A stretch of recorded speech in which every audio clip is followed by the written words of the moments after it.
If you're an author or plan to be one, get excited because this podcast is for you. Book Marketing Mentors is the only podcast dedicated to helping you successfully market and sell your book.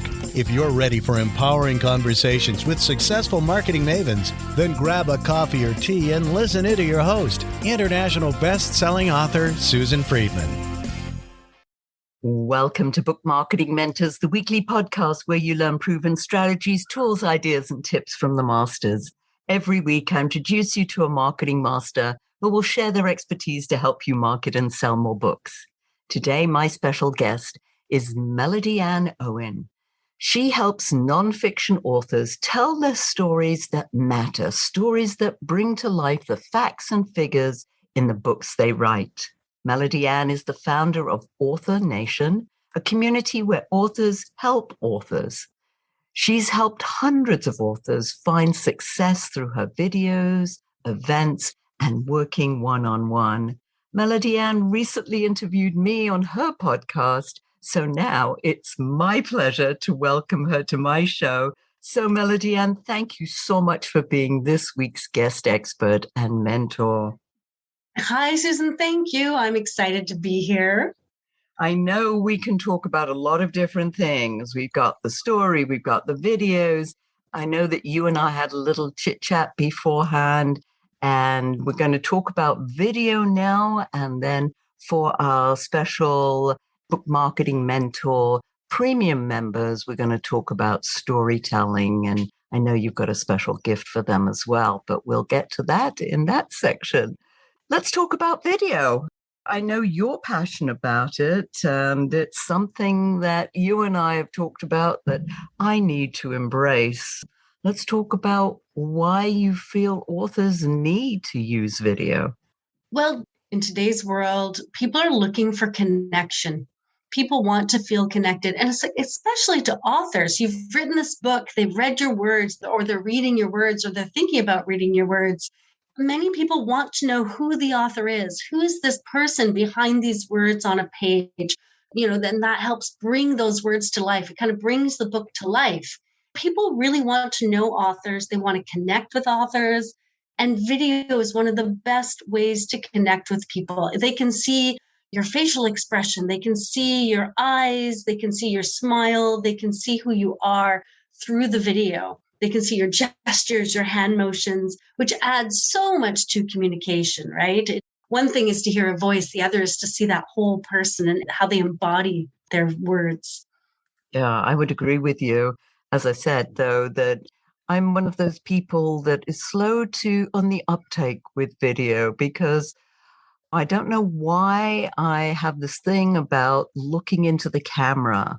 I could talk to a room full of thousands of people, but looking into that camera just, I don't know, shakes me up. What are some tips you might have to overcome that? Actually, I'm with you. I'd rather stand on stage in front of 1,000 people and talk to them than look at a camera that is like a robot. Because when I look at a camera, initially it made me feel like a robot. And when I first started, I was very robotic on video because I wasn't talking to anyone. It was this ghost that wasn't really there. So some of the things I've done to help myself get over that, I've had to learn, I'm not looking at a camera, I'm looking through a camera to a person. And I'm looking at that other person and it's like I'm having coffee with them. I just can't see them at the moment. My speaking and performance coach said, look, put someone behind your camera. And if you don't have a person, put a photograph of someone. So I went and found a photograph of Robin Williams. Because Robin Williams makes me smile. He was just such a good human being. He was a funny human being. I really liked pretty much everything about him. So I used to put a photograph of him behind my camera, and I used to talk to Robin Williams. Very hard to take myself seriously when I'm talking to Robin Williams. And so that's one of the things I did. I have a friend stand behind the camera is another thing. Just remembering that you're talking to someone. So just imagining that perfect audience member, that one person, and really just focusing in on them and saying, we're having coffee and here I am just talking to you. So those were a couple of things I did, and practice and practice and practice and practice. I have run video challenges online Go on Facebook, put video challenge and find a private group that's doing a video challenge. Go do the video challenge every day in this very safe space. Just put something out there, anything out there. Or create your own private group with just a few friends and just put something out there every single day for 2 weeks. And slowly, slowly, slowly, it will feel easier and it will feel better. Yeah, it's a bit like the podcast. When I started the podcast, I was very wooden and it was tough. Even though I enjoy this format, it was just, I needed to settle into it. And now after 5 years, I can hardly believe that it's 5 years now, that we're celebrating 5 years of book marketing mentors. And it's like, I just love the casualness and just really interacting with my guests. And I know you do a fabulous job. You and I did the video. You just made me feel so comfortable. And obviously, I like to do that with my guests as well when they become my guests on my show. Yes. Exactly. And actually, Susan, you did really well on video. And that's one of the things that I think it's important to understand. We judge ourselves so harshly on video, yet the truth is we often do so much better on video than we think we're doing. You did fabulous on video.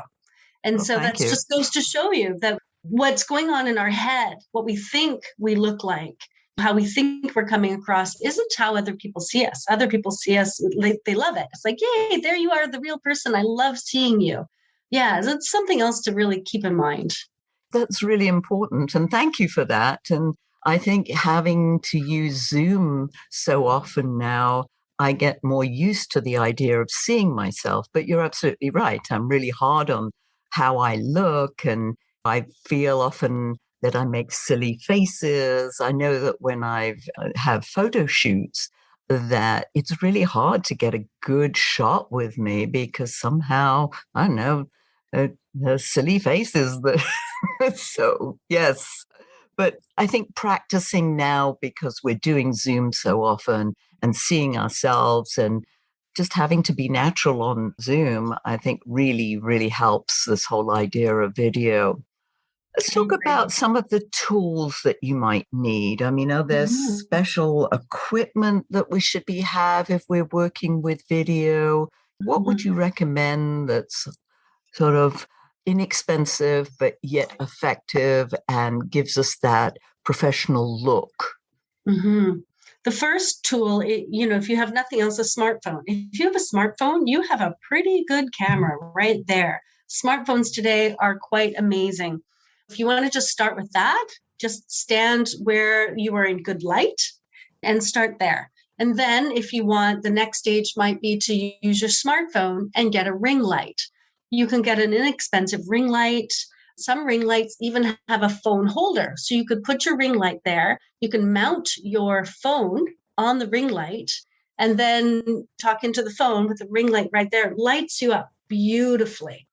And this might sound odd, but if you're doing it on your laptop and you're using your laptop camera, they can be pretty good as well, but not as good as web cameras. But more important than the visual is the sound on video. And I know that sounds funny, right? We go to YouTube to watch videos. But can you imagine watching a video and maybe what you see is great, but you can't understand a word. It's all garbled, it's muffled, the sound is not good. We are much more forgiving of a visual that isn't as high quality than we are sound that is not high quality. So I would invest in a good microphone. I use a Fifine. I think you can get one for $50 or $60. Of course, you can get very expensive microphones as well. And then the next step up would be a webcam. I think I paid probably $150 for my web camera. I have a ring light, a microphone, and a webcam. All of it came to around $250. But then again, step up. Smartphone first, smartphone with ring light, laptop with microphone, and then laptop with webcam and microphone. Yeah. That would be my order of investment if you're investing piece by piece. Yeah, no, that's really very helpful. And yes, I know that smartphone is just amazing these days.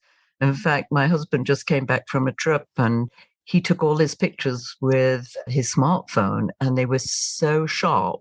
And he had another camera with him and he said, I never used it. Right. It's fabulous. Now, in terms of if we're going to put together video, what do you feel an author should be talking about on these videos? I mean, yes, the book, but let's talk about length as well. But what else could they be covering with regard to showing their expertise in a subject? Yes, I would be telling stories, definitely. That's one thing I would absolutely recommend. Tell stories about the book, tell stories about your book journey, tell stories about your journey as an author, tell stories about, extra stories about subject matter within the book. Add extra things onto the book, right? Chapter 3, we talked about XYZ. I'd like to dig a little deeper into that today, and I'd like to talk about this. And then, do a 3-minute segment on that. If they haven't read the book, they're going to go, oh, that was interesting. I better go get the book and read chapter 3, right? Talking over and above what was in the book is useful. Talking about your next book, talking about events you've been to, networking events, talking about feedback from readers and how much you appreciated that. There's so much you can talk about around the book that we don't necessarily need to talk about the book directly. You can absolutely say, okay, I'd like to talk about a concept in chapter 2 today and talk about that. But we can talk about our lives. We can talk about, I see lots of authors on, LinkedIn and Instagram, photographs of their life outside of their writing. And a lot of times we're just interested in the other side of, a human being's life, right? You've written a book, but you've got this other side. And how do those two connect? How you came up with the idea for the book. Talk about the process, what was easy or difficult in writing the book, why you wrote it, and what you're hopeful for the future for your book and the readers of the book. Tell stories about people who've read the book and given you feedback or told you how their life was changed by the book. Yeah, I could go on for sorry, Susan. That's fantastic. I mean, things that so much it to talk just about. well, yes. I mean, just food for thought. Because yes, you could do one video about the book, and then you're like, okay, what else should I do? Now, when you've got these videos, what should we do with them? I know it seems almost like a dumb question, but it's like, let's assume people know where to put these videos. What would your recommendation be? So when it comes to content, and your video is definitely content, whether you're writing an article or you have video or whatever you're doing, you are creating content. You want to put your content in a place where you have the most ownership over it than you can get. So, for example, I own my website. No one can say how I should do anything on my website. It's mine. I own it. YouTube is, I don't own my channel, but it's like I'm leasing space from YouTube. And as long as I follow their rules, I get to use their YouTube channel and I get to embed those videos on my website and I get to organize them any way I want, playlists, or I can highlight or feature videos. And so it's like leasing space. But once you have content in a place that you own or that you have a long-term lease, you're following the rules, the next bit of that is to actually promote the content. So I think of promoting as putting it out on places where people might see snippets of it or see one video and then may come back to your website or your YouTube channel to see others. Social media, for example. You're building an email list and you want to do ads, taking a snippet of video for that. But, when you put something out on Facebook, it's there and then it's gone, right? Same with Instagram. It's there and it's gone. TikTok, it's there and it's gone. Those are not things you own. You're renting space. It's like going to a hotel or an Airbnb. You go there, you have a little party, you put on your video, but then it disappears and people can't find it again. So if you want to create videos that you want people to find over and over and over again, you need to put your content in a place that you have the most control over it that you can, and then take that content and promote it out. I hope that makes sense. Oh, it certainly does. And I talk about pitching your house on rented land, on the different social media platforms.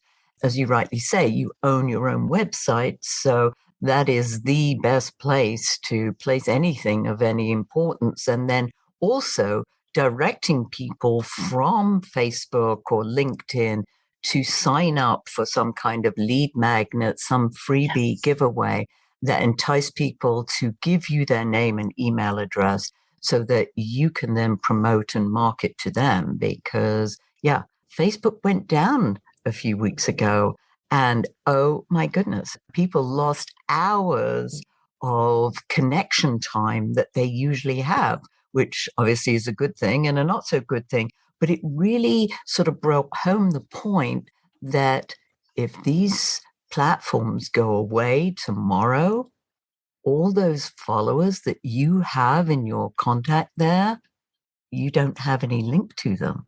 That's right. And so they can't find you necessarily, or you can't find them.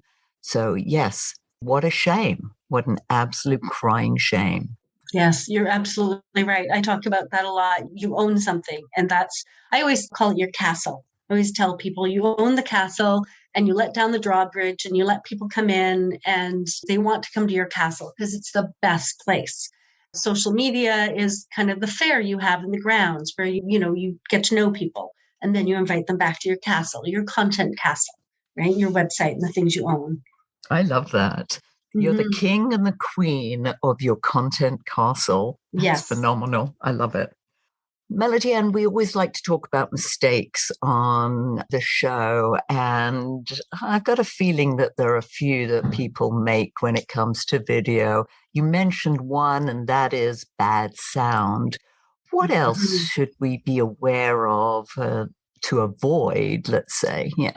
Right. Yes, bad sound. If you're doing video, number one, I'd rather see poor picture quality than poor audio quality. I think another mistake people make doing video is they think they have to get it right. They think they somehow have to be perfect. We have this image of, out in media of these perfect human beings who are photoshopped into having the perfect shape and the perfect cheekbones and the perfect hair, but that's not what real people look like. Yet we have this image in our head. We think, I have to look like that, and I have to be like that, and I have to be, dressed right. I have to have the right expression. And that's actually not true. In fact, I think that when it comes to video, people want to see a real human being. People want you to be who you are.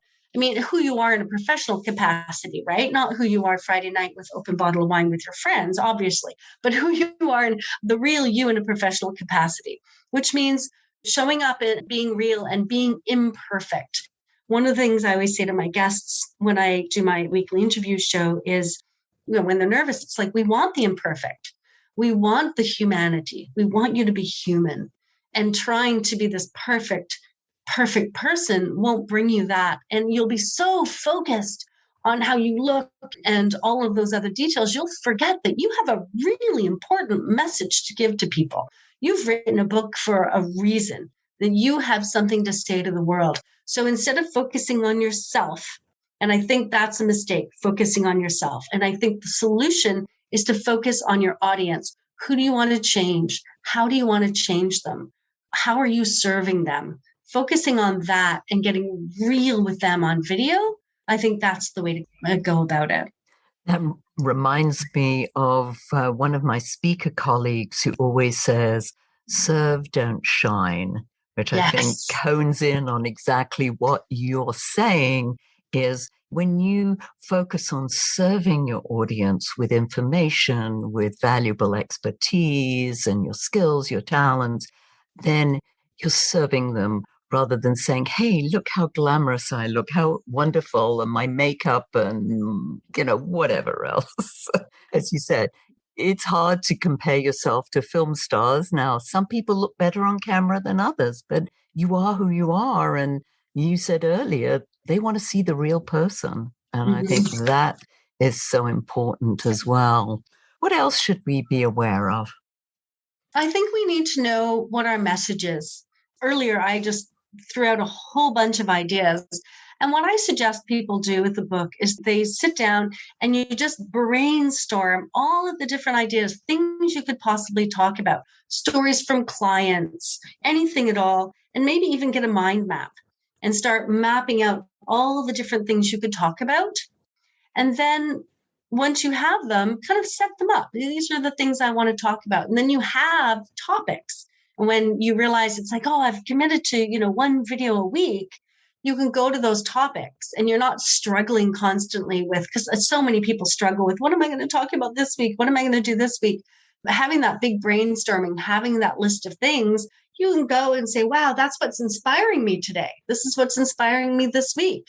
And I'm going to go on and I'm going to go on, do a 3-minute video on that topic now. I think is there an optimum length of time? You talked about 3 minutes. So it's like, oh, yes, timing. Is there guidelines, that are better than others in terms of length of video? Mm-hmm. It depends on where the video is, the purpose of the video, and so forth. So, for example, if you are putting videos out on social media or snippets of video out on social media to attract people back, you want those to be really short, right? Instagram, 20 seconds. You just want something really snappy just to say, hey, look, you want to come back and see the rest of this video. When you are talking to new people, you probably want to keep it a little bit shorter. They don't know you yet. Know, like, trust.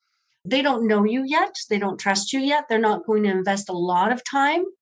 But if you have an audience that knows that you give good value, then you can have longer videos. My interviews run 30 to 45 minutes and people watch them because they know I bring in guests like you who have an area of knowledge. Then we're going to share that particular area of knowledge.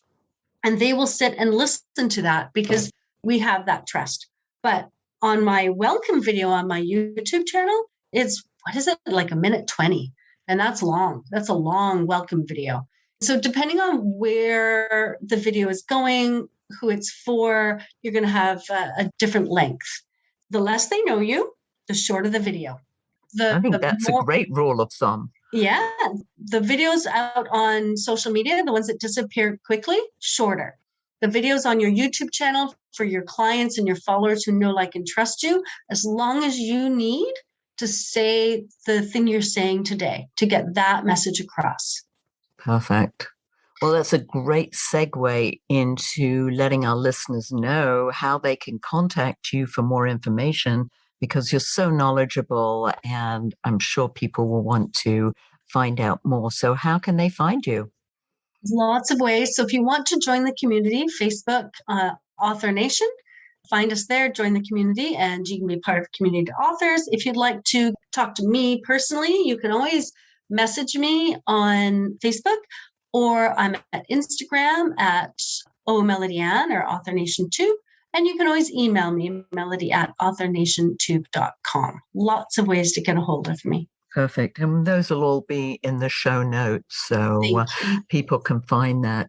Melody Ann, we always like to end off with you sharing a golden nugget for our listeners. What would yours be? I think my golden nugget would be, if you've been thinking about video, but you're too afraid, or you think you're not ready yet, or you're not perfect enough, or whatever, not enough, I think my golden nugget is that you should set that aside and do video anyway. Starting in a space that you feel safe in to practice, and then expanding out from there so that you can be one of the people out on video attracting new readers and new clients. I think you were aiming that message right at me, weren't you? No. Thank you so much for sharing your wisdom. And I know we're going to jump over into the membership site where you're going to be talking to us about story. And I believe you have a gift for our special members over there. But in the meantime, thank you for sharing your wisdom. And thank you all for taking time out of your precious day to listen to this interview. And I sincerely hope that it sparked some ideas you can use to sell more books. Here's wishing you much book and author marketing success. The time is now to take action and finally build your book-selling empire. And the great news is that Susan is here to help you. Visit bookmarketingmentors.com and sign up for a free 15-minute book marketing strategy session with Susan. She'll help you discover your first steps to marketing and selling your book. Only those who take action are rewarded, so visit bookmarketingmentors.com, and we'll see you again next week.